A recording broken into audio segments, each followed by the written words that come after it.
In the industrial heart of Detroit, where engines roared louder than ambition, 62-year-old Frank Dawson had spent nearly 4 decades under the hood of cars no one else could fix. He wasn't famous, he wasn't rich, but to everyone in the auto plant, he was the man who could hear an engine's heartbeat. Frank's hands were rough and scarred, his back ached from years of bending over bolts and steel.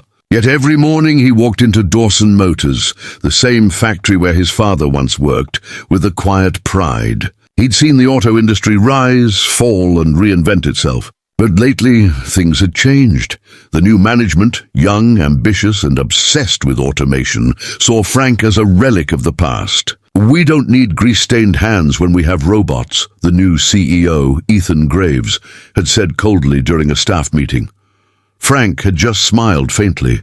"Robots don't feel engines, son. They just read numbers." Ethan didn't care. Profits mattered more than loyalty. Within a week, Frank was called into the office. "Frank," said the HR manager, not even looking him in the eye, "we're restructuring. Your position is being terminated.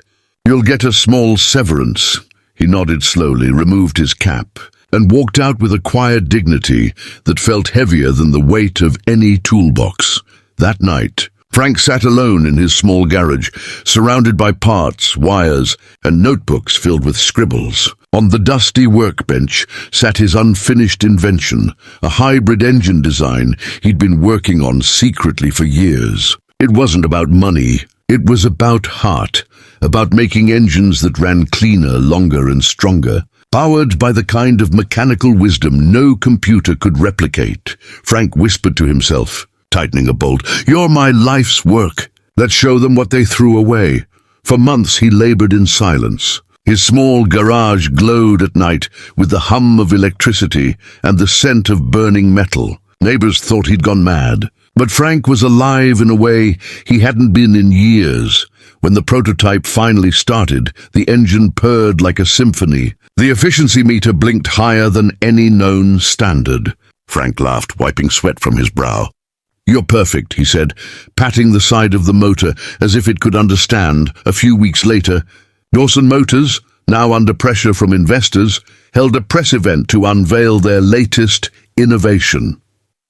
The showroom was filled with cameras and executives in tailored suits. But in the back corner, unnoticed, stood Frank, holding a small metal briefcase.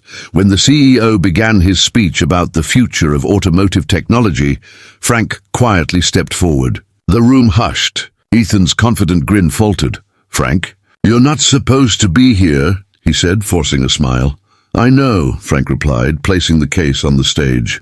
"But I figured you might want to see the thing I've been building while you were busy replacing people with machines." He opened the case. Inside sat a compact hybrid engine, no larger than a basketball, humming gently. "This engine," Frank said, "runs 80% cleaner, 50% cheaper, and can outlast your best model by a decade. Built it from scrap old schematics and a bit of heart." Gasps filled the room. Engineers rushed forward, eyes wide. "Is this real?" one whispered. Ethan's jaw tightened. "You're bluffing," Frank smiled. "Then test it." Within an hour, the old mechanic's engine outperformed every modern prototype in the building. Investors cheered, reporters swarmed, and the same CEO who'd fired him now stood speechless before the man he'd called obsolete. A week later, the story hit national news. Fired mechanic invents engine that could revolutionize the auto industry, major automakers called. Environmental organizations praised him. Even NASA engineers requested a copy of his schematics. But Frank didn't care for fame. When a journalist asked how it felt to outsmart the entire industry, he just chuckled. "I didn't outsmart anyone. I just listened to engines, to time, to my gut." The same CEO who'd mocked him publicly appeared on TV, claiming the company always supported innovation. But the truth was clear. Frank's invention wasn't born from corporate ambition. It came from decades of quiet wisdom, patience, and love for the craft. Months later, Frank opened his own workshop, Dawson Dynamics, where he trained young mechanics, teaching them the art of listening before touching a wrench. One day, Ethan Graves walked in, wearing a humble expression. "Frank, he said softly. "We'd like to partner with you, officially this time." Frank looked at him for a long moment before replying, "Maybe, but only if your robots can learn to respect human hands." Ethan laughed awkwardly, realizing the irony as Frank returned to his workbench. The sound of engines filled the air again, not as machines, but as music. For the first time in decades, the auto industry had remembered its soul, all because one old mechanic refused to give up on what he loved.